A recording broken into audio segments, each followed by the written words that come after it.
تو چرا این ریختی شدی؟ کی زدتت؟ قصهش درازه. کجا؟ یه چی با من بودم، حاجی نصر، رضا 500، علی فرصت، آره اینا خیلی بودیم. کریم آقامونم بود. کریم؟ کدوم کریم؟ کریم آق منگور. میشناسیش؟ آره از ما نظنه، آره که بریم دوا خورید. تو نمیری به متقاصد، اصلا ما تو نخش نبودیم. آره نه گاز دنده دم هتل کوپای دربند اومدیم پایین، یکی چپ یکی راست یکی بالا یکی پایین، عرق آبجو جوش رو تق نشسته بودیم داشتیم میخوردیم.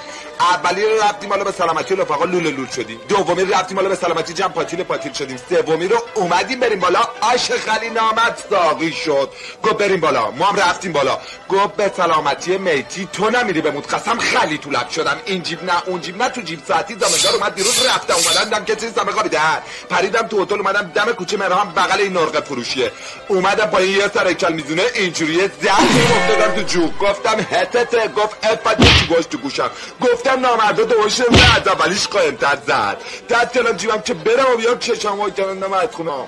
حالا ما همه گفتیم زدیم، شما بگین زده. آره خوبیت نره وارد کن.